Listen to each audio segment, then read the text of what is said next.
Yo, Premz, what's going on, my G? And you good? Yeah, I'm alright, man. I'm alright. I'm blessed still. Like, this is like my first interview of 2021. Like, it's been quiet for the past like couple of weeks. I'm pretty sure it must have been a bit quiet for you on your end as well. Or have you been quite Yeah. busy like for the past month? Yeah, music wise, it's been pretty chilling to be honest. Yeah, it's Yeah. my first interview as well. Yeah, it's Uh, been nice, a couple of weeks off to be honest, man.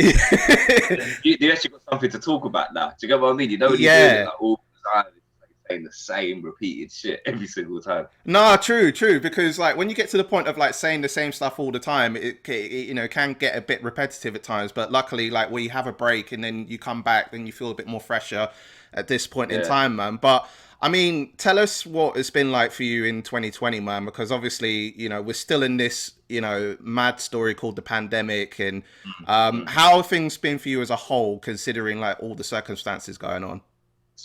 It was an interesting year to say the least. I got lucky in the sense of music wise, I recorded the project that I released in February. Mm, So by the time everything happened in March, it was sort of like I didn't have that pressure of, I need to record stuff. It was probably more difficult to decide how and when to release things though, mm. because it was like, the world's kind of going to go back to normal. Now we're not. Yes, we are again. And, sort of going in and out of lockdowns and Being things like flip that. flopped all over the place, yeah. Yeah.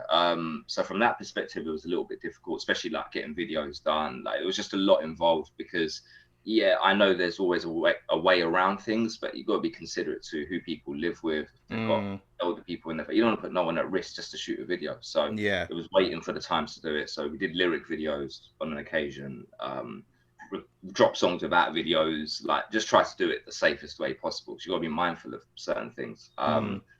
And then I ruptured my Achilles, so that had me Yeah, I out was I was gonna for get 3 months. into that. Yeah, So that sort of had me out. But it was a good way to burn 3 months of the year, if I'm honest with you as well. yeah. So, but yeah, in all, the way I've always looked at it is, if I got through it with mine and my family's health, Mm, we did all right. To be honest, I've got nothing to complain about. yeah.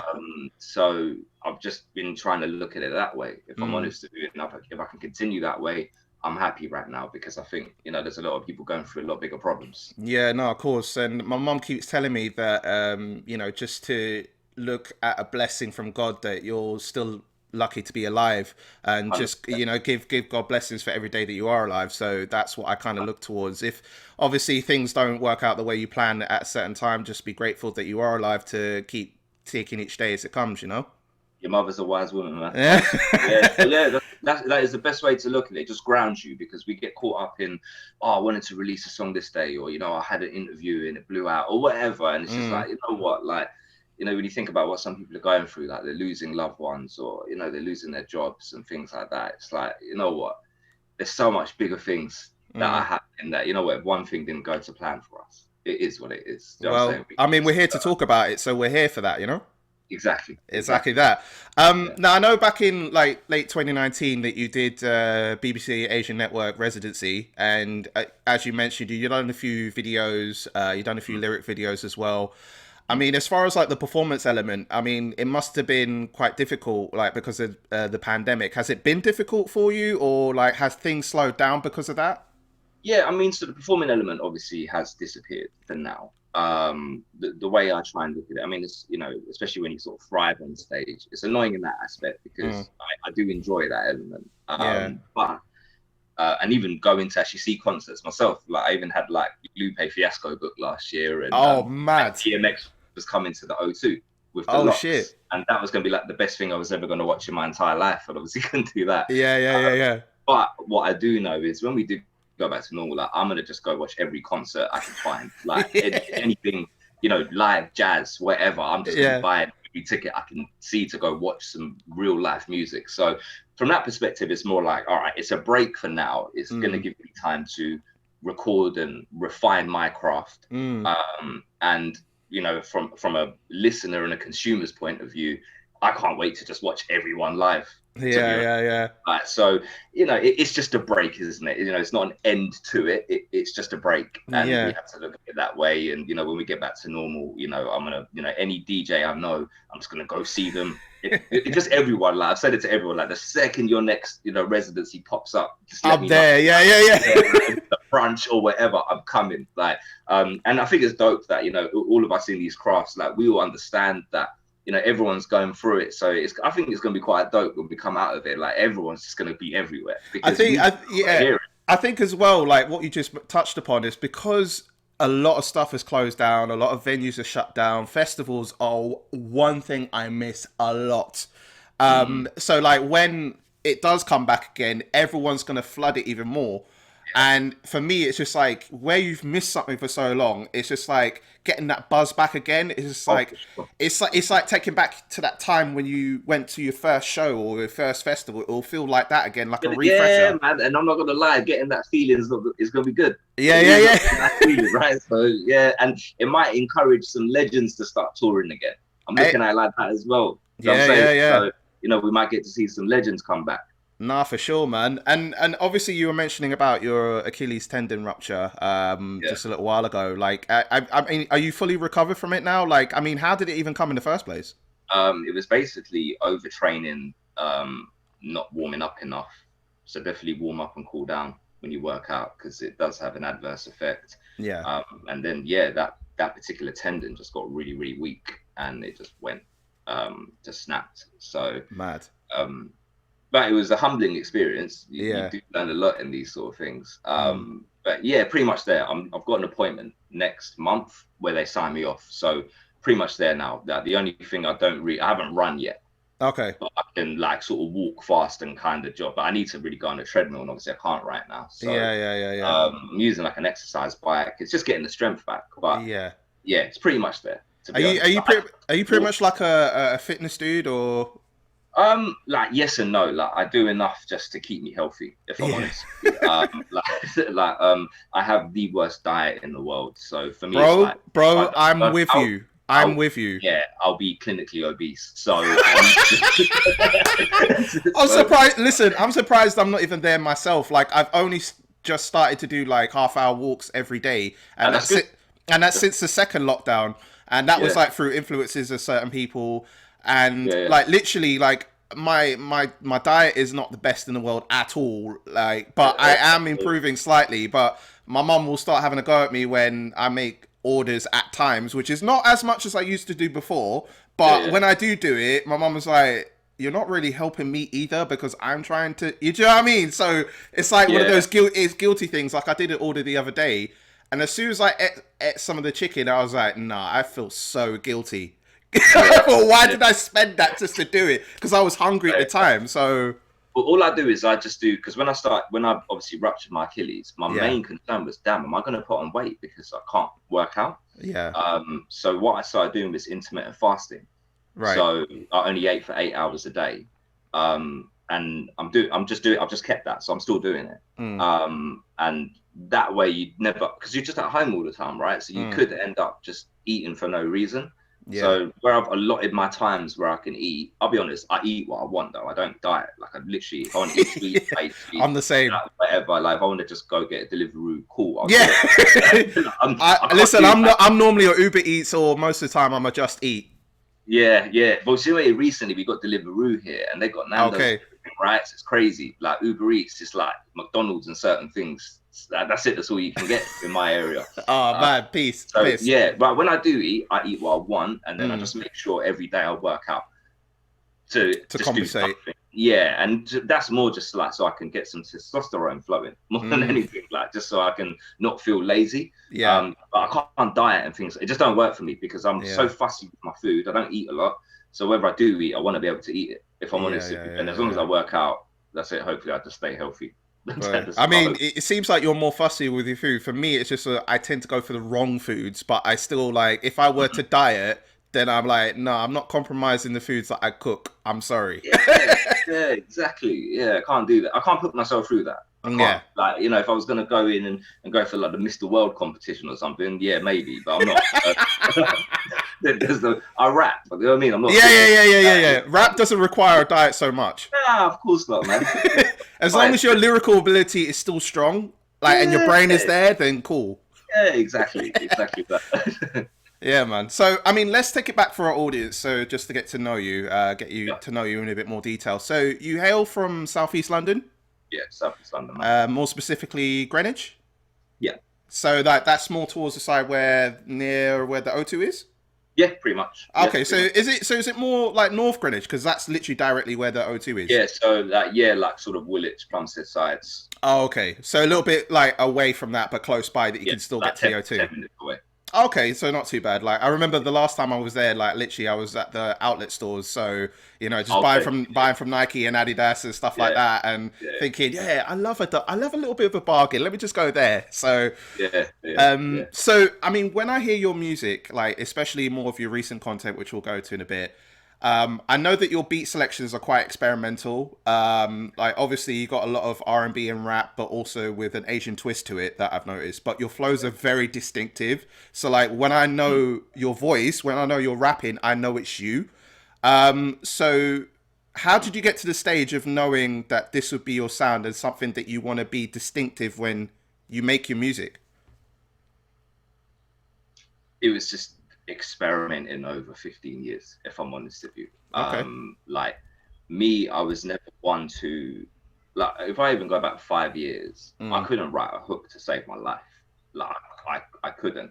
And I guess I'm lucky to have a friend like Bigz, who he is a master songwriter. Like, so he just used to pressure me like every day, and then he just basically said, like, I just started writing 5 hooks a day.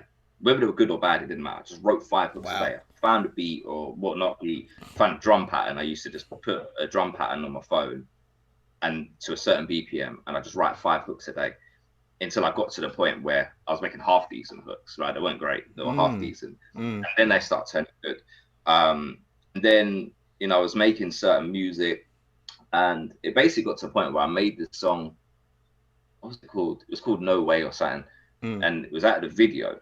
So I did the video. Imagine this was heartbreaking for me. So we made the song, we shot the video, Bigz come just to like support or whatever. And on the way back home, he goes to me like, Premz, I know you just done the video. He goes, the song ain't good enough. He goes, it's not. He goes, I'll be honest with you, drop this. He goes, it ain't really it. You must have been initially pissed at one point, at first, because obviously you've gone through all the effort to do the video and the music, but then hearing from him, it's like, okay, like, you get what he means. He's not a person who would say something to like put you down. So if he's saying it to you, he's saying it for your own good, right? Yeah. And I was like, I just spent the money on this. So he goes, well, sometimes you got to charge it to the game. And he goes, all right, do this. And then this is when he introduced me to Ayo Beatz. He goes, let's get in the studio tomorrow. And he goes, let's work on a different sound. And we just kept experimenting that night until we came up with Jalsa. It was just an experiment. Did it, recorded a video, we just put it out there. That night when I put it out, I was out somewhere, I forgot. Started watching. I've never been a view watcher, so I just put it out. Is what it is. Yeah, just keep it out there and then move on. Yeah. Big ran me. He goes, you know, this is on 20,000 views, right?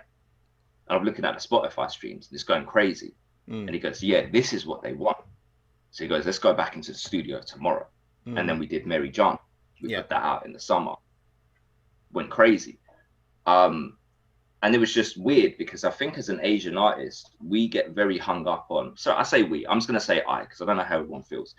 Got very hung up on the fact that, well, you know, I'm brown. So why do I have to do everything Asian in my music? Right? Basically, like, the way we sort of figured it in the end is that, you know, I'm a very traditional brown guy, if I'm honest with you. I watch Indian movies all the time. I listen to a lot of Indian music as much as I listen to normal rap, R&B, etc. So I started to fuse it a little bit more. Fusing it is difficult, and Ayo, fortunately, is just really, really good at it. Yeah, he's a sick producer. And I think it's because he doesn't understand the samples, because it's in a different language. You know, we get caught up in the lyric. Like, oh, what does it mean? There's like a song behind what that lyric means in the sample. He don't care about that. He just finds a random sound in it, samples it, sounds crazy.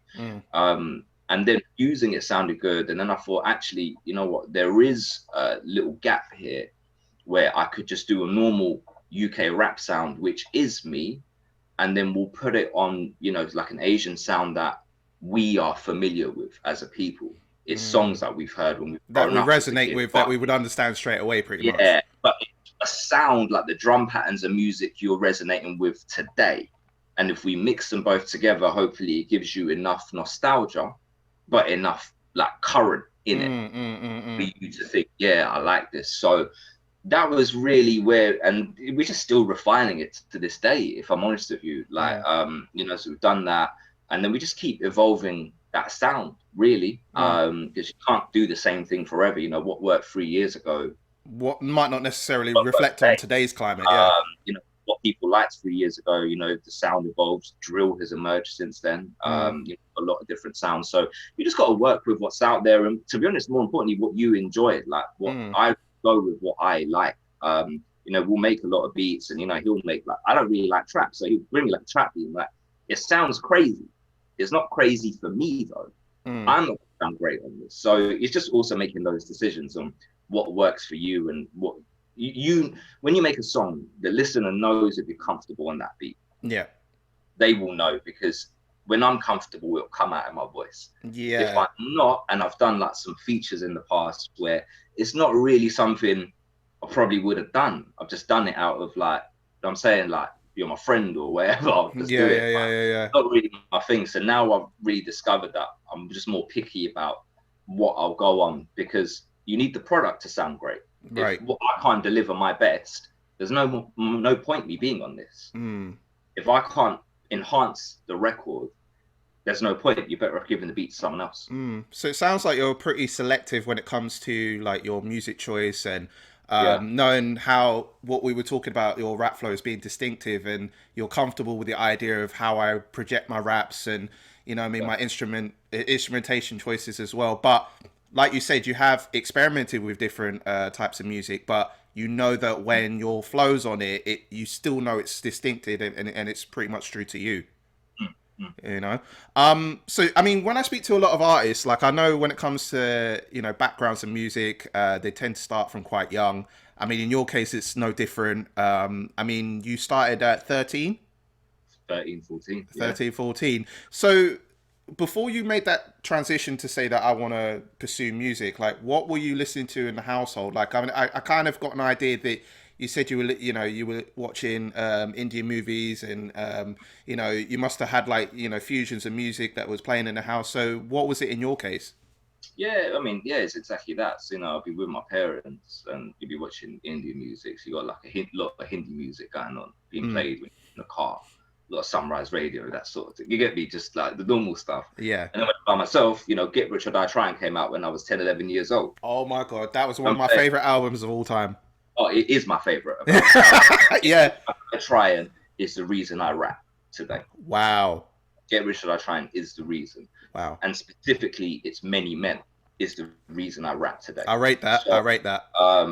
And yeah, so, you know, that was the era I was really listening. Before that, you know, what albums like the Eminem Show, you know, stuff I was listening to because my cousin used to just burn me CDs of rap albums. But I'm 9 years old. I don't understand any of this. So I'm listening to songs like Superman by Eminem. I don't know what he's talking about. Do you know what's funny? Sorry to cut you. Like, I remember when I was living with my nan, I think I was around about the same age as well. And I had like the cassette tape of I think it was the Real Sim Shady LP, I think. Was it Marshall Mathers LP? I can't remember, but it was on a cassette tape. And literally there were some tracks that I was listening to. Now that I look back in hindsight, I'm thinking like, oh yeah, it doesn't really affect me. But when I was listening to some of the lyrics and, you know, the controversial stuff that he was putting at the time, especially with like all, you know, killing references and stuff like that, I'm thinking like, is this normal? Like, what's going on? Yeah, exactly. So yeah, like that was sort of the era that I came up with. Obviously, you remember back then, Usher was real big, Jagged Edge. You know, there was just so much great music. Yeah. So you could have a nice balance. You know, there was a fine balance of, you know, like a 50 Cent, Ja Rule. And then at the same time, by the time I'm 13, 14, you know, Rough Squad are massive at this point. Oh, mad. A lot of, you know, that is the P's and Q's era. So, and it was our stuff, right? So Yeah. a lot of homegrown music. You know, you listen to Deja Vu FM every night on your little Sony Walkman phone. Like, yeah. So that's the era. Yeah. That I helped from, right? So it was just a good mix of everything, bro. Like, honestly, it was like, I don't know if we can even beat that era, to be honest, because it was just anywhere the music was coming from, you know, the UK, amazing, US, amazing. It was such a dope mix of just everything. And it, you know, it was just crazy, and everything lyrically, it was so high. You know, the quality of music was great. Like, there was no compromising at all. So yeah, that's the sort of era that I come from, and I guess what influences a lot of the music. Because I think it's reflective on our personal experiences with music. As generations go on, like, the next generation will have their versions of what they think great music is, and so on and so forth. In our case, I get the vibes that we're very similar as far as like our music taste. So where we look at, like, you know, rap and R&B and true R&B, if I'm looking at true R&B, like the golden era, like, you know, Jagged Edge, Jodeci, Joe, you know, like so many, like Keith Sweat even, that era of music was what resonated with us. And I think, and I guess from your influences of listening to raps like Eminem and 50 Cent and you know, Rough Squad and things like that, that made an impact to how you wanted to start your career in music, I would assume. Yeah, for sure. Yeah, exactly that. So I mean, obviously being in an Asian household, you know, were you part of a traditional Asian household, as far as, like, if we're talking musically, were they supportive of your decision to pursue music from the jump? Because I know that with some Asian parents that I've met and African parents that I've met, that, you know, some are very traditional and wanting you to go into a different direction. Obviously, the stereotypical view sometimes I hear about, oh, want to be a doctor or a lawyer or things like that. Was that ever the case for you, or were they just persistent from the jump, that they were supporting you from the jump? I think I'm kind of lucky, because I think I came after that era, where I guess everyone was becoming lawyers and doctors. So this is when I guess everyone was going into IT and you know, things like that. No, to be honest, there was no pushback. If I'm honest with you, there was no pushback, because first of all, it was more like, you know, it is a hobby, right? It's something you do on the side, it's something that makes you happy, and you know, you just do it. You don't do music with the aim of, hey, I want to be famous. Chance of that having like 0.1%. So it's just, you know, you just make it because you enjoy yourself. You keep putting it out. Some stuff resonates, some stuff doesn't. But now I've been quite lucky. Like, with you know, my family's traditional in some aspects, but fortunately in areas like that, not really. What was the conversations like when you said that you wanted to pursue music? What were they, you know, speaking with you about? To be honest, it wasn't even that. It was more like, what happened was, I recorded a joint in my bedroom when I was like 14. And do you remember Club Asia, the radio station? Yes, I do. Okay, so my friend sent it to, what was her name? A DJ called Vina V or something. And it got played on Club Asia. And like, back then, Club Asia was massive, right? So loads of people had heard it. And like, around my family, like, yo, is that your song? And I was like, oh yeah, mom, yeah, that's me. And it was just like, shit, like, really? Like, the radio? And then like, a year after, like, Bobby Friction at Asian Network picked up one of my records. And it was just like, it was kind of, I'll be honest, it was kind of weird. It was like, wow, like, you know, you listen to yourself on radio, you're tripping because you're at school and stuff still, right? And little you thinks you're like famous now, but come back to school and it's like, you're popular amongst the old class and all of that. And it was more like, so when I'm explaining it to them, it was more like there was already stamps of approval that, hey, you're good at this. So it was more like, well, you know, I've had like a stamp of approval. And the funny thing is, when I got played on Bobby Friction, I used to be part of a little grime group, right? And at that point, a lot of the guys were like, nah, I can't be bothered to do this anymore. So we literally, I remember it was on the same week. So on, like, let's say the Monday, everyone decided like to sort of disband. And in my head, I was like, oh, I don't really want to. I think I'm actually going to carry on. But they decided never to rap again. And they never did to this day. And it was that Tuesday, I got a call from, I think her name was Mira or someone, Bobby's producer at the time. She goes, "Oh yeah, we found your song on MySpace. Wow. Can we play it?" Yeah. I'm only 16 at the time. Yeah. Oh, and I was like, man, if there was ever a sign, like for you to continue something, Yeah.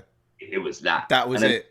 Yeah, and that's why I just never quit, because I was like, at the one moment where I thought, I don't want to, and in my heart I wanted to continue, but I was like, actually, yeah, it's true. Maybe I should just, maybe try to get a law degree or something.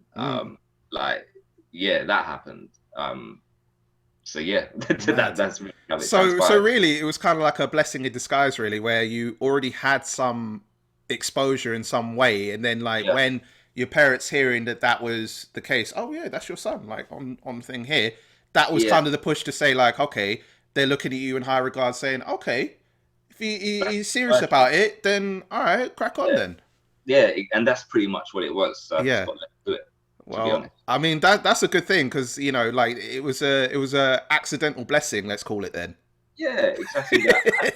And I will say, and I think what makes me happy is, I speak to a lot of like younger like Asian artists these days, and the one thing I never hear is pushback from family, and I'm really happy about that. Like, it's good to know that as a society we have sort of evolved past that thinking. Yeah, for sure. There is money to be made in podcasting, in radio, in making music, in TV, in acting. Like, it's nice that we have all accepted now that the two paths to a career of being a doctor and a lawyer are not the only ones. Yeah, and exactly. There are so many ways that we can go and do well in life, and that's nice that the younger kids haven't got that pushback anymore. Yeah, and then it's more lucrative. It could be even more lucrative than being a doctor and lawyer, especially where you if you pursue your career in a certain way and make a good amount of money, that you can make more than what's expected before.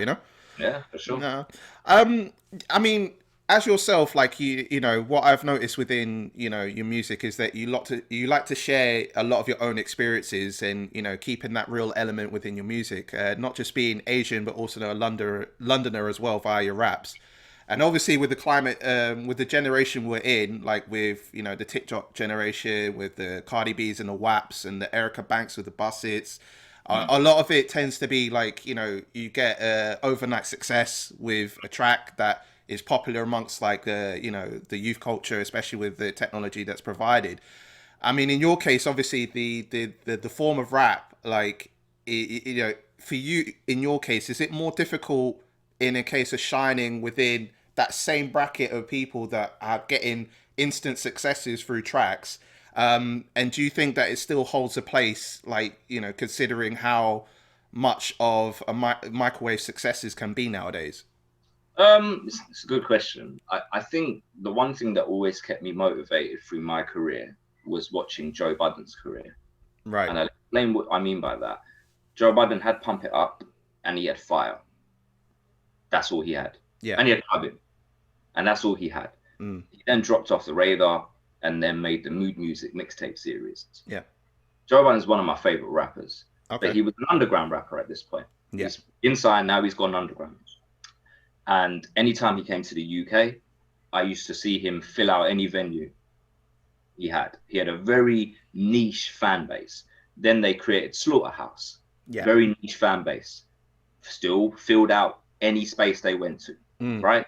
He then quit rap, became podcaster, and was the first guy to set up a deal with Spotify. Yeah. Made millions and millions of dollars. Yeah. And through Joe Budden's career, I learned that you just need a niche. You just need people that do support your music. Yeah. Of course, we would all love the 10 billion streams, and we would all love that. Of course, we would all love it. We'd be lying if we said we didn't. Yeah, of course. However, what you do really need is 1,000 people that really like what you do, and would pay to come and watch you, and would pay for your music. And actually, that's enough to really build something great in music. And I've always just kept by that. Like, if I, one listener is gold for me. Just one. And if I can get one new listener, that's even better. That's one person that listens to my music and says, yeah, you know what, I resonate with this guy. I like what he's doing. And you just build it from there. If you're starting a business, you're not looking to create £1 million in sales in the first month. You're not. No, that's not possible. Let's say I start a barbershop today. Every customer is worth something to me. I'll give him my best work. I'll take the money. Great. If I do well, he'll come back. That's how I feel about music. If I create good quality music, you like it, hopefully you should come back for the next one. Yeah. And that's it. You know, you have to operate it like you operate a business. You really, because it is a business. You know, if you don't look at the business aspect, you might as well just keep recording music in your room. Yeah, just for the sake of it and not have any like So any follow up from it.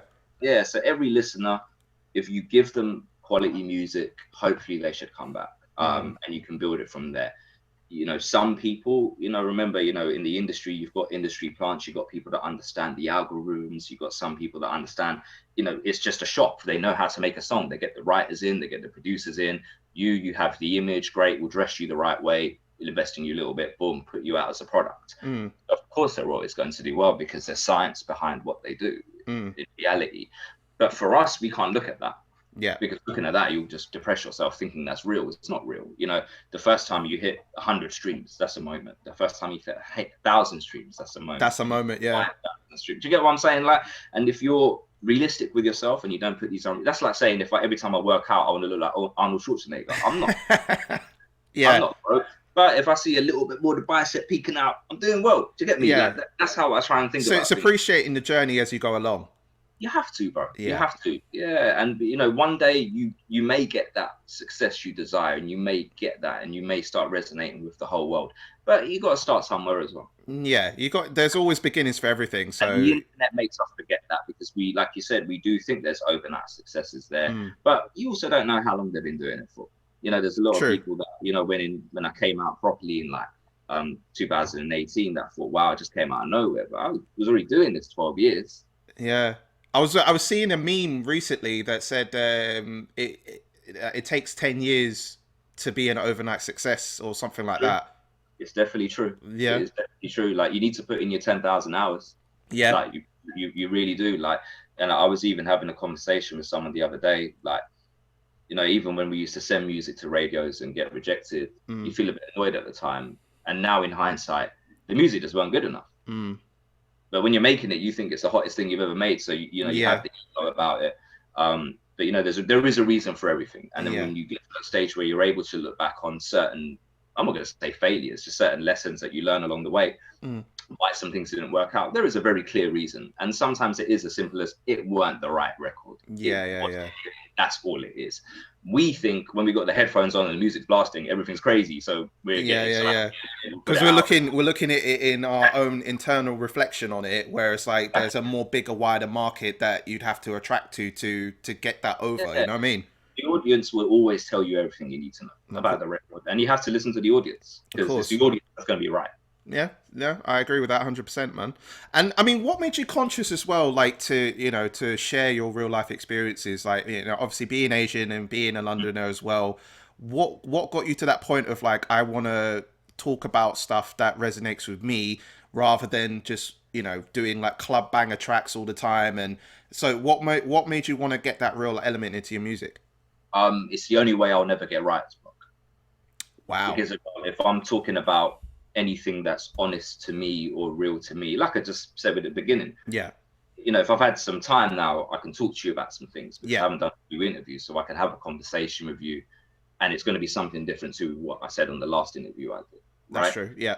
Same thing with music. You know, if I can give, you know, yes, I write every day, but when it comes to creating a record, I give it a couple of weeks. So I've had some things going on. I can register certain things in my life, and then, you know, I can put that into my music. I love my TV references, if I'm honest with you. Yeah. A lot of my music is just full of Sopranos and Wire references because that's the stuff I love. So you can tell it's me. And if you know me, like, you know, people always laugh. Like, my friends will listen to record, but like, man, I was waiting for a Tony Soprano bar. Because they know that's what you're into and they're just waiting for that reference. Yeah, so for me, it's basically just so I never get writer's block. Just because, you know, if I have to, on the spot, we're in the room, all right, Prem, give us a verse. Yeah, cool. I've had something going on in my mate. Yeah, I've got something I want to say, and then I can do it. So that is literally the only reason why. It's just so I never get writer's block. Wow. I thought, though, do you know what? I was expecting them bare deeper ones where it's just like, you know, I was going through a process of, you know, this happened to me in my life and this happened at this stage in my life. No, writer's block. Wow. Yeah, you never get writer's block. Honestly, Madness, man. let's get into your catalog because when it comes to newer artists, I like to discover like the newer the content that you brought out and see where you got to and what decisions you made. So in 2018, you had your single Merijan, what we were talking about earlier, and you had that followed up with your EP, The Reign of the Raja. And in 2017, what I saw on your Spotify is that you worked with a New York rapper called Heems. On Soul Train. Was that your first official release, and plus being an official collab as well, being international as well? Was that your first official release? Nah, I took all the older ones off. Okay. It was the only one I left on because I just really loved that record. But I guess like in this sort of era of my career, you could say it is though. Right. Okay. So it's like different stages of your career. This is the new stage. So it's kind of like, okay, 2017. So when did you like go as your very, very first official release then? See, it's hard to, as far as like going onto platforms and stuff, maybe it was a couple years before that. Because before that, I didn't even know how to distribute music. So we just put a video on YouTube and that would have been the release. Right. And before that, it was MySpace, right? You just put a song out on MySpace and that was as good as putting it on iTunes. It's good. It's good as done. Yeah.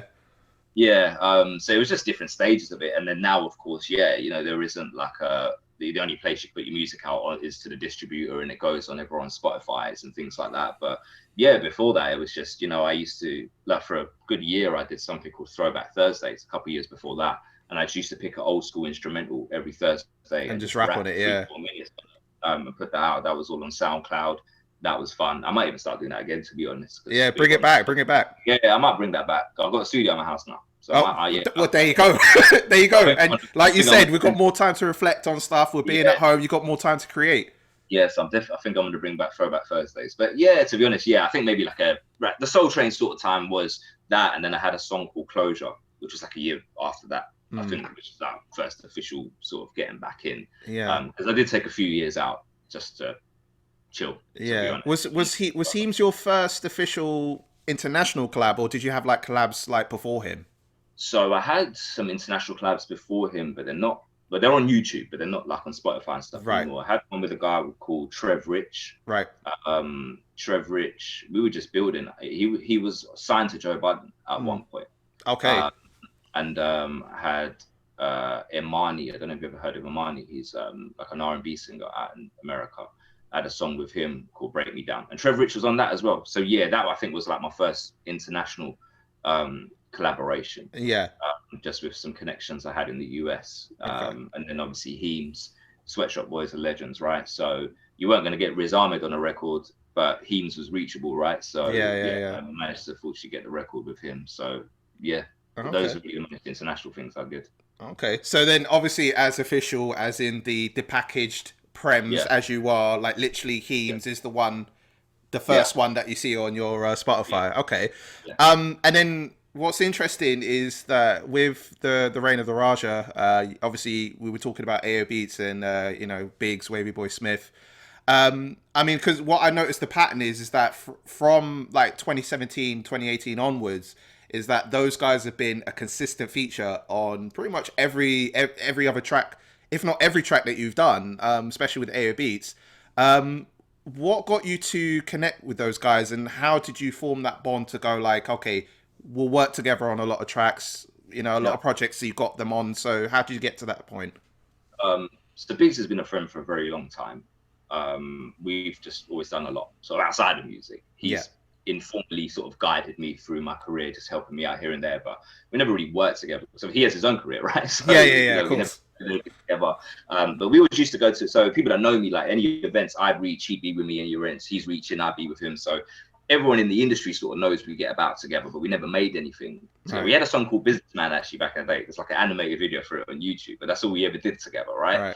And then it was just that day he was like, "Nah, I think it's time I bring you to the studio, and I'll introduce you to Ayo." And then it's just the way that we work. If I'm honest with you, it is. I don't write before I get there. We'll sit there, we'll come up with ideas. The reason Wavy Boy Smith says he co-produces with Ayo on my stuff. So they both produce the record. I'll then write it.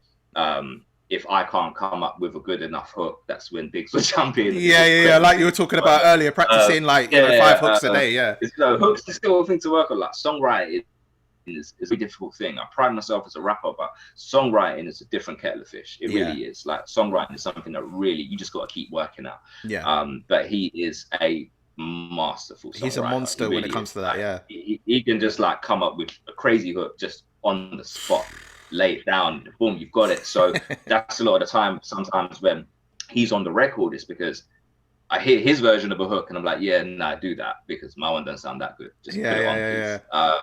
And yeah, it's just like, yeah, that's just the family. So yeah, when it comes to records, we'll make one. I have actually got a project that I've worked on with a different producer, funnily enough, which I put out this year. Because it's just soulful rap. It's just soulful rap. So it's my bag, really. It's what I do. There's no hooks. It's just rap, like me going 4 or 5 minutes on a record, 200 bars, and just what I enjoy. And it was only because like during the last lockdown, I thought, yeah, you know what, I just writing. And I thought, you know what, there's nothing happy to talk about. We're on lockdown. Like, let me just make some rap music that people can just take in. So yeah, I came away from that, but then the next project, I'll be back in with Ayo and Bigz again. But yeah, it's mainly just because, you know, if something works, you're enjoying it. You've got people that understand what you're going after as a career. And it works. That's the main thing. It works and we enjoy ourselves. So we might as well continue. So was that the same in terms of working with Ayo Beatz? Like, you know, being consistent with it. You're saying if something works, that you have that consistent, consistent flow as far as, you know, music productions that you would rap on and stuff like that. But it's funny. It's interesting. You said that you just worked with a different producer on a soulful rap track, like you just said.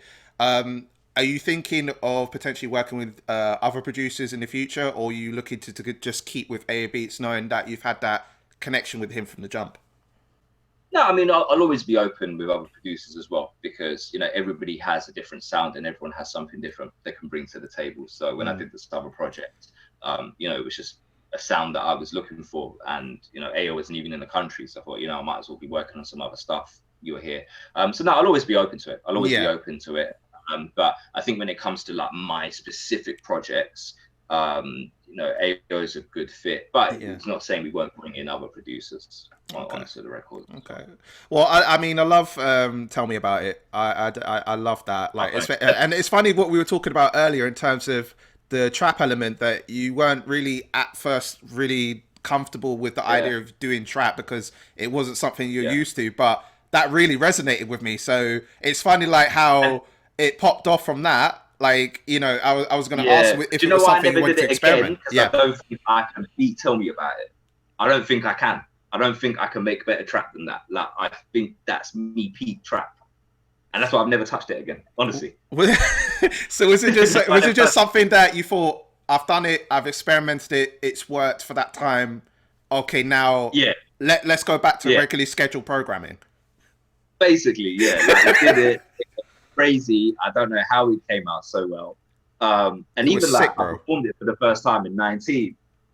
And then when I was doing certain parts and the crowd was going crazy, I was like, nah, I need to do more trap. But then at the same time, I like it. Yeah. But for me, it's like, Tell Me About It. It's the bar. If I can't beat it, I won't put it out. Right. I've tried a couple of games, and it's like, if I can't beat that record, and I think because it was like the first of its kind, to be honest, it really went. I don't know if doing it a second time will run. Yeah. So I experiment with it. Yeah. So it sounds like you're not quitting the idea of track cold turkey, but it would just have to work. Like if you've written the track and you know it works, then you might bring another one out, but it has to top what you did before. Yeah, exactly. Right, I understand that. I understand that. And that brings me to Indian Summer, which you did in 2019. And you definitely, what I started to see there is that you definitely had a lot more fusions, and we were talking about fusions earlier, like with the Asian sound and the Afro sound, especially with Wavy Boy Smith putting on his hooks. Oh my gosh, Jesus, wow. That was some sick ones, man. Especially with G-Von Gene. Yeah. So that was a sick track for that. Did you want to naturally combine those elements, knowing that you had that connection with Wavy and Ayo, and you were starting to establish a relationship even further, and knowing what their sounds were? did you want to naturally connect the dots and bring them both together? Basically, yeah, it was just natural sounds to all of us, right? You know, like they are kings of that Afro swing area. And it was just bringing that all together, and he just makes something that's natural to all of us. So it's just more fun to make because it's all naturally what you listen to, what you enjoy, what you're good at making, and it just makes the songs more fun to just make as a whole. And then that leads me to Taaj. Obviously, in addition to, you know, Wavy and Ayo, you worked with JJ Esco and Janae Maya. And I'm definitely hearing a lot of like more Bollywood references, and knowing that we're going back, if it seems to connect the dots. A lot of your project seems to connect the dots as far as, you know, what's happened in your past and then connecting it to now. Because you know, with a lot of the Bollywood references, obviously you were saying earlier you're watching a lot of Indian movies, so you were combining those elements with what you know is your raps and experimenting with those guys as well, and it seems to bring everything together. I mean, you know, obviously Superhero was a track that really like got me to that point of realizing it. And I love Fly, like not just because you had the video out, like literally the whole sound with everything, you know, with Journade and you know, with Wavy as well, especially on the hooks as well, like, and the beat element, and you're rapping on it. It literally just it just seemed to bring that banger, bruv. So Yeah, thanks. You know, I think it's my favorite record as well on that project. Yeah. So are we? I mean, going forward, then obviously, you know, a lot of your projects seem to come from different places. Are we expecting more of what we heard so far, or are you looking more towards like, you know, things that you've done based on your experiences? Like, what are you looking towards, like, in future? So like I said, like the next project's more sort of soul rap. So it'll be very different to this. There's always going to be certain elements that remain, and then we'll always change parts of it as well. Because on Taaj, there was a lot of records where, you know, we came away from the Asian sampling. Like Billions doesn't have any Asian sampling on it. There's certain records on there like All Good. It's just a rap. It's just a rap. Yeah. So, there's a lot on there which, you know, I'm coming away from the Asian sampling thing because, you know, 3 years of that's quite a lot. It's quite a lot of it, to be honest. Yeah. So now it's kind of like just evolve a little bit more. Yeah, exactly. So yeah, we're coming away from certain things, and it just depends on the mood I'm in on the days, to be honest. Yeah. A lot of the time, it's just what I've been listening to. I've been listening to a lot of R&B. You get a song like Fly, to be honest. Yeah. I was listening to R&B at the time. And yeah, it just really depends what's going on. No, I hear that. So just what you feel at the time, this is something that, you know, will be obviously evolving from what you've done already, making things, you know, obviously you want to push things to be even better than what the last project is. Like people say, you're as good as your last project. So I'm seeing that that's what you wanted to do with terms of that. And on obviously collaborations, like you know, obviously those guys that we've talked about, you know, very distinctive as far as who you're collabing with. Would there be a dream collaboration in your case, or would there be other collabs that you're thinking that you want to work with? Because obviously I know you're pretty picky as far as like, you know, who musically you want to be involved with, I guess. Not at this point, if I'm honest with you. For me, it's more like anyone I've sort of collaborate with, it emerges from a friendship. To be honest with you, when I made Brown Boy, it's because I met Jugger, I really got along with him, and I left a verse on a song for him. Janae was the same thing. JJ was the same thing. So it's literally, as you meet people, you know, if you get along with them, you feel the energy. You know, music is based on energy. You can't cut a great record unless, you know, we're all on that same path and we understand what we're doing together. So not really at this stage, because I don't really do like random collabs. Yeah, it's just like if I bump into someone, we get along, and I think, yeah, you know what, I reckon we can make something dope together. Then so organic, really. Yeah, it has to be organic for me. It has to be. Otherwise, I just think you can hear it in the record where it just doesn't work, and it's there for namesake, to be honest. Yeah. And obviously what we established earlier, like with Wavy and Ayo, and obviously that connection you've built over time, so that obviously with all the tracks you put out, naturally it's a good fit, and the tracks come out sick anyway. So obviously you'd want that sort of connection where, you know, it can work for you in hindsight.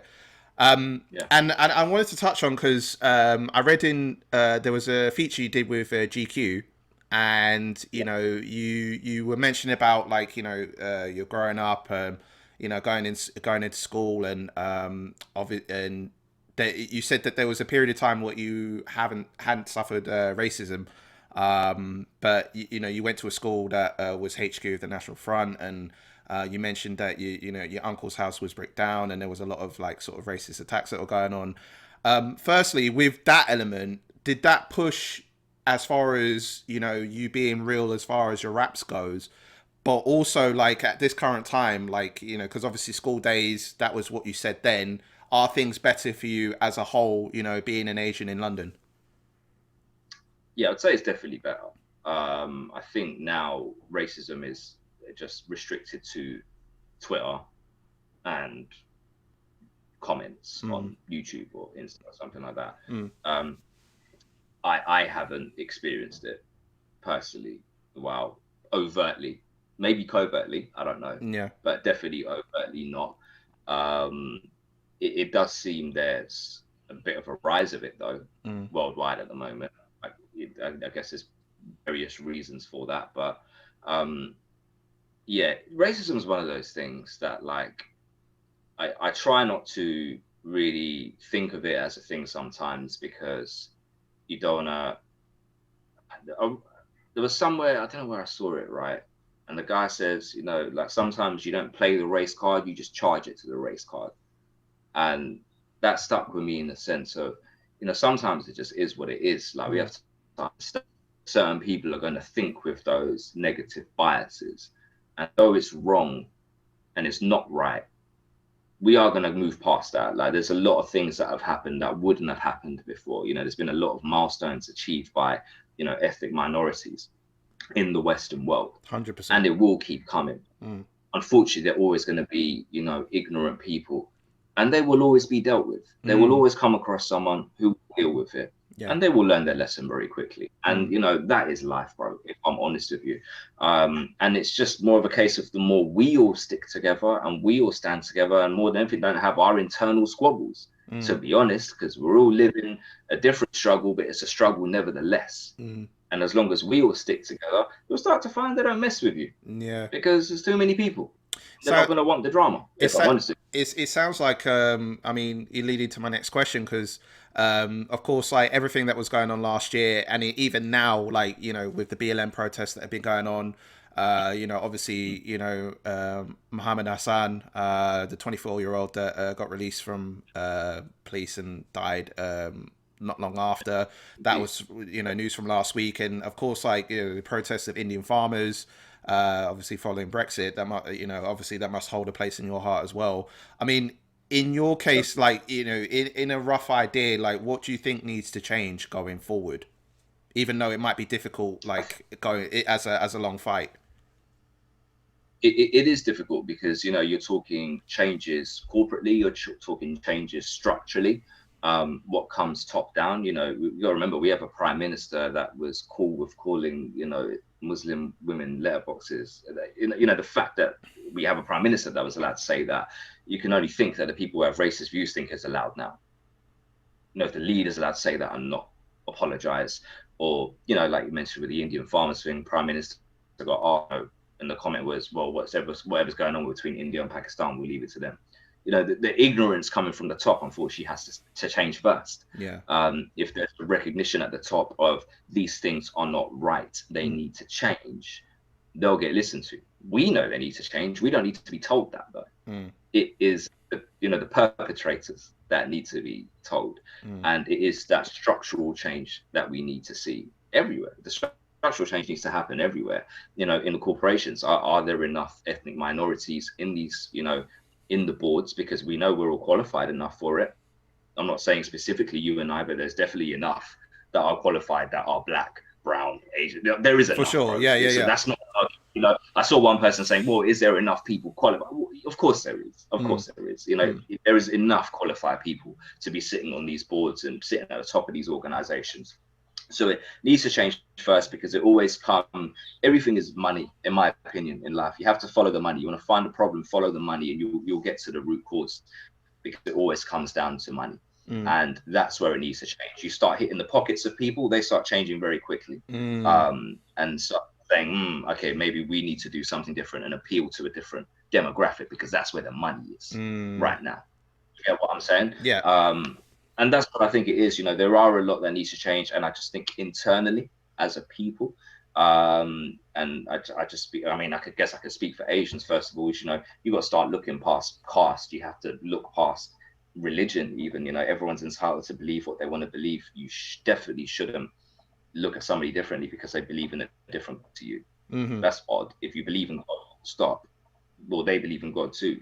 Show love to each other. Yeah. We come from the same places. Was colonization that meant they became different countries, but we all come from the same places. And we are here, you know, we're either immigrants ourselves or we're children of immigrants. Our parents have been through a certain struggle. We've been through a certain struggle. We should all recognize that within each other, no matter where we come from, no matter how dark or light our skin might be.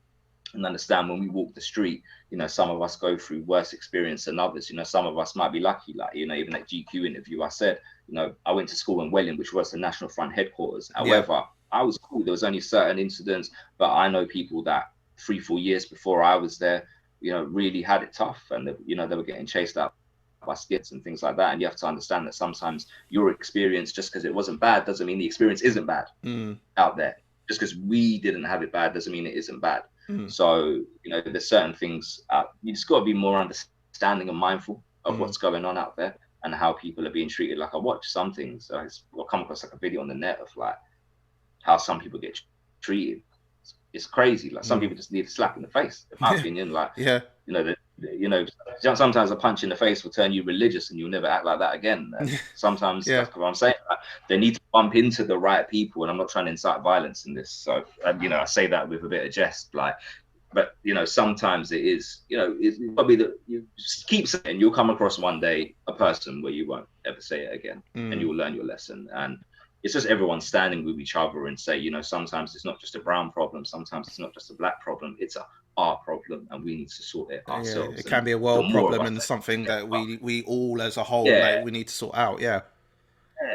And you know, if we all stand with each other, and I can say within my circles, I have friends of all races, and you know, whether it is what was happening last year with BLM or whether it's the Indian farmers, man, we all make sure that we it's not just about posting about it, it's checking in with each other to talk about it. And like, my brother, you know, tell me, you know, when BLM was happening, you know, I had a friend who went through stuff in his organization. He quit his job over it. It's an engineer, he quit his job over it because he then realized because he said, Prem, my director did not ask me once, and he's a director himself, so you know, he's high up in the organization. And he goes, you know, my boss never rang me once to say like, yo, are you okay?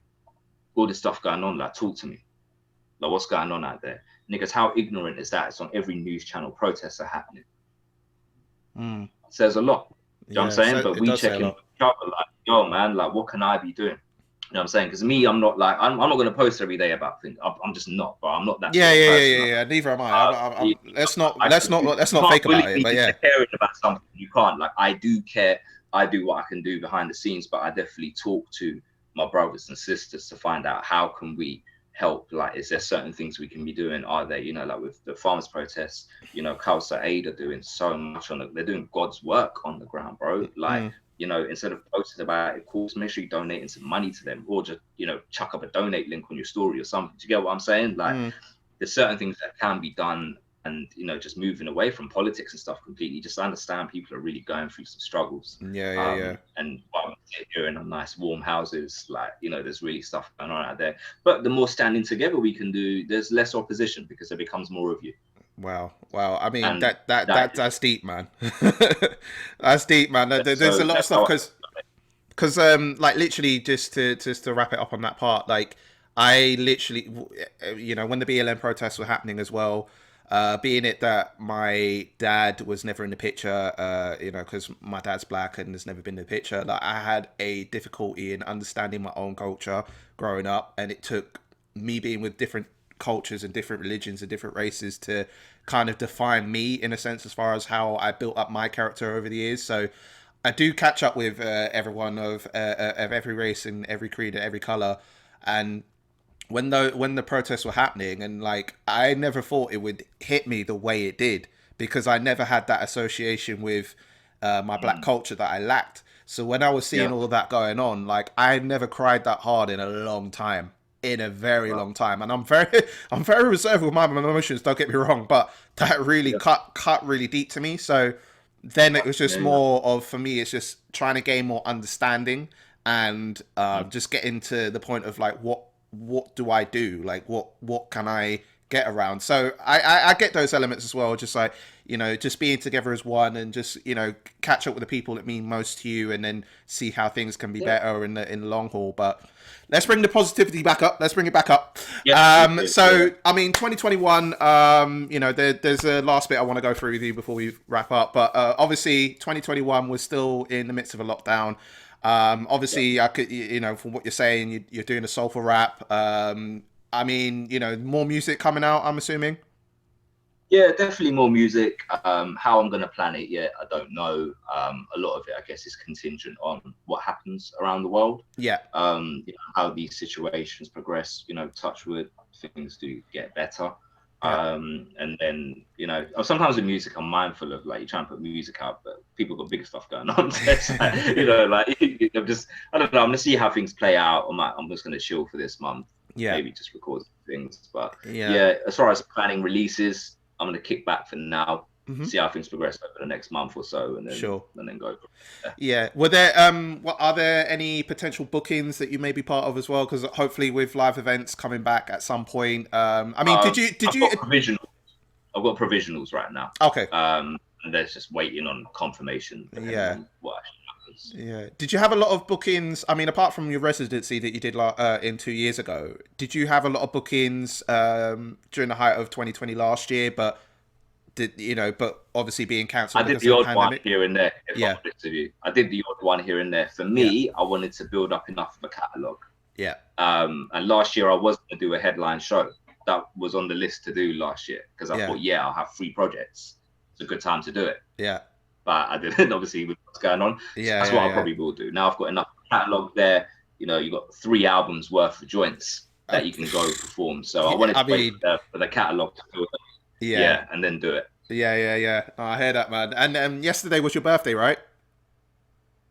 Yeah, it was. Yeah. 3-0. Yeah. Well, I mean, happy birthday, bro, from yesterday. And I'm being a fellow Capricorn myself, so you know, I mean, I'm in the same family, man. Okay. So, yeah. I'm your birthday? 25th of December. Oh, okay. So some Christmas Day. Yeah, no. No, thank you, man. Like celebration. Sorry. Double celebration for you. No, everyone keeps telling me that double celebration. To be honest, it was literally... No. I think the last time it was like double of stuff was when I was in my teenage years. So that kind of went past that. But, you know, a couple presents here and there. You know what I mean? Nice amount of food. You know, blessing to be my mum. So that was what more important to me. So I'm good with that. I hear that. I hear that. Well, before I let you go, I've done this with every artist since last year, and I'll continue to do it this year. I am a bit of a Twitter stalker. Okay. So I know that you tweet a lot. I can see that you're very, very, you know, expressive in terms of what you tweet out. But I just wanted to go through a couple of them. They're fun and lighthearted, and just to get a bit more elaboration and just have a bit of fun, just to get context for our audience. Is that cool with you? Okay. All right. Cool. So the first one is sometimes taking a step back is the best way to move forward. So if you wanted to elaborate on what it meant, yeah. Sometimes I think you're too in a situation, you could be too inside of it.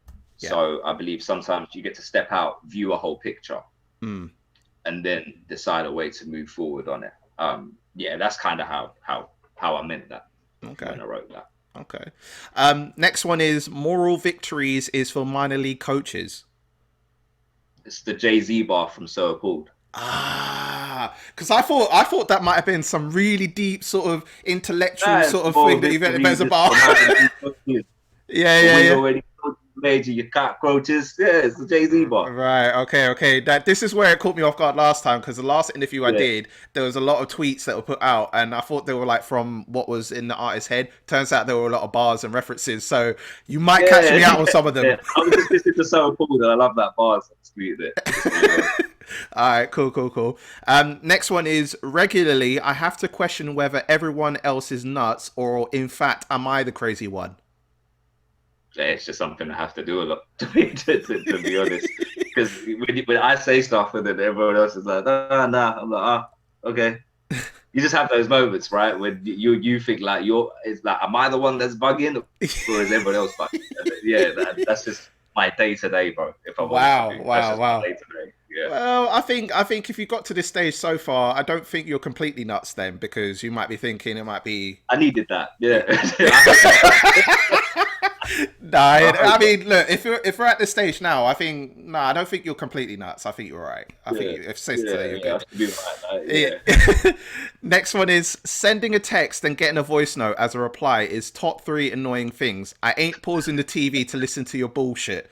Now, you might hate me for this one because I am the king when it comes to voice notes, especially. You know what it is? It's even like I have friends reply to that. Like, yo, I do that all the time. Yeah. Do you know what it is? It's like if I kick off the conversation with a voice note, or you do, cool. I know the vibes. We know the vibes. It's a voice note conversation now. Yeah. If I hit you by text, like, yo, what's going on? And you reply with your 3-minute essay. I'm trying to watch TV. Now I've got to pause the TV. Your voice note. And then I purposely text back. You know the vibes. You know the vibes. You're being consistent with what you're going with. And then voice note me again. Do you know what it is though? For me, in brief, it's like I go back and forth with texting and voice notes, but it might be the only reason why I'm doing a voice note at the time is because one, I can't be asked to text because I've done the texting all day. I've got finger syndrome, so it's like forget that. The other way I look at it is it's like, if there's something I can't express by text, and because sometimes text can be deceitful, it can be one of those ones where like if I send a text and they might see, the person might see it the wrong way. I now have to voice note it to go, no, it wasn't the tone of voice that I was trying to say it in. This is how I was trying to say it. Do you know no one's there? So I have to then back up myself so I don't come across like an arsehole depending on the text that I send, Yeah, I get you. No, I do get that. I just find it annoying when I'm trying to do stuff because I just have to like, stop everything I'm doing to listen to it. And then sometimes it'll be like, bro, do you know where it is? I just saw this TV show and it was sick. Great, thanks for fucking. That's what I listen to. I thought it was something important. Oh, dear. Well, I mean? Like, your friends will just text you bullshit like, yo, nah, I just saw the trailers. They were well good. All right. Well, thanks. Now I know the now I know the vibes. Yeah, if I DM you, then I've got to keep to the text level because now I know that's the vibes you're on. Yeah, and unless it's like, no, it's just me being. Yeah. It's being long. That's all it is. Yeah, that's all it is. At that time, I remember I was trying to watch TV and I having a conversation with someone and they just kept voicing at me. Long. Yeah. You got. It's like you could just finish up your program, then go, all right, listen to the voice note. But it's like, oh fuck's sake, you said something, it could be important, blah blah blah. I hear that. Couple more. At the end of the week, I like to write down where I went right and where I went wrong. I document it, so if I make the same F up a week later, I can slap myself. Yeah. I just like doing it. Like every Friday, I'll just write all the things I think I did right and all the things I think I did wrong. And then the trick to it is if I have it in front of me, I shouldn't ever do it wrong again because I've addressed that I've done it wrong and what I can do right next time. So it's more like a gauge for me to make sure I'm not being an idiot more than anything. If I did something like, didn't work out on Wednesday because I felt tired. And then I'll write, wasn't really that tired, was just being lazy. So when the next week comes along, like I know, do you get what I mean? Because then I have to shamefully write that again on the Friday. Yeah. So is it like a routine that you set for yourself? Yeah, basically, like it's just more like I guess like a little. It's not a diary, but just more like a check-in. Like, what did you do that was good? Great, do more of that. What did you do that was bad? Well, stop doing that then because that didn't work. And you know how you say you like your old school raps. Yeah, you should call the book "Check Yourself Before You Wreck Yourself." That's exactly what it is. Yeah. Exactly what it is. And I hope those notes never come out. Yeah. I mean, if that's a lot of notes, I mean, there must be a lot of wrecking yourself to try and check yourself. Yeah, I've always done it. And honestly, it just keeps you in check because sometimes you look at it like, man, I made that mistake back in September. Like, why am I doing that now? And just like, get yourself back on track. So that's why I do it. I hear that, man. When it comes to investing, never mistake luck for genius. Now, is that a rap bar or is that something you thought of? No, that's something I thought. That's something you thought of. Okay. Yeah. All that means is that, you know, sometimes you make an investment and it, you know, you make loads of money. There's an element of genius to it, but sometimes we forget luck.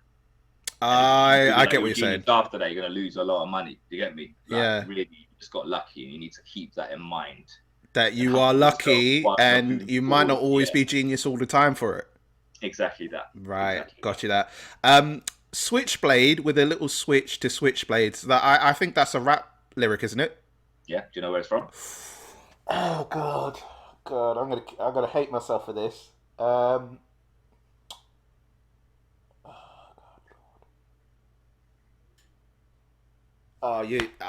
gonna hate myself for this. Who is it by? It's an Eminem bar from Rap Game, the D12. Switchblade with a little switch to switch. Oh shit! Yes, I should have known this. Oh. Yeah. Okay, now I need the book. Check yourself before you wreck yourself. now I need your book. I should have known that. Oh God, that's gonna kill me, man. Last one is me posting video of new song on TikTok, 30 views. Also me posting a video of a rat and squirrel having a fight on TikTok, 100k views. I do not understand the internet anymore. In a way, I kind of get what you mean, because sometimes I don't get it either. That video is on 200,000 views now, and it's just a squirrel and a rat having a fight in my garden. It's funny how the small things really do, like, attract, doesn't it? Yeah, it's crazy. It's crazy. It's mad. Yeah, I don't understand it anymore, but you know what? If everyone's having fun, they're having fun, aren't they? Maybe it could have been combining the squirrel and the rat fighting with your tune playing in the background. I got told that, and I wish I clocked that when I did it. Well, maybe if there's another opportunity for something to do that, maybe you can combine those elements and then see what happens from there. Yeah, exactly. Yeah, so I learned the hard way now, because my friend did say to me, man, if you had your tune in the background on that, you'd be good. Yeah. Because then there's a shit excuse to listen to your song, and then they're like, oh shit, okay, there's a song playing on it. Okay, I'm gonna check it out.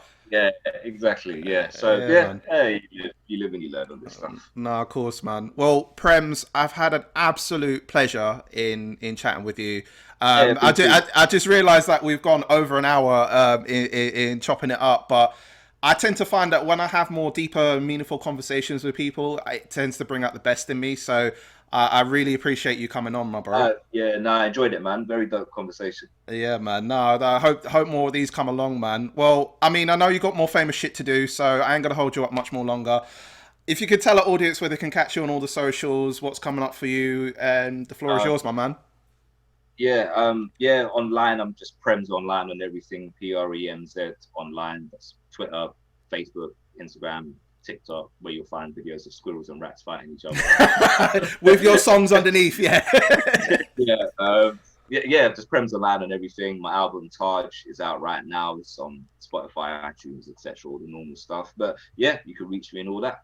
All right, man. Well, I mean, like I said, it's been a pleasure. You know, I hope you turned up for yesterday in your house, and obviously, for sure, you know, and I can't wait to hear more music in the future, man, because like you got some dope shit out there, man. Yeah, sure, man. I know, it's been a pleasure being on. Cool, man. Well, take care of yourself, yeah, and we'll chat soon, yeah. All right, man. Salute. All right, peace, man.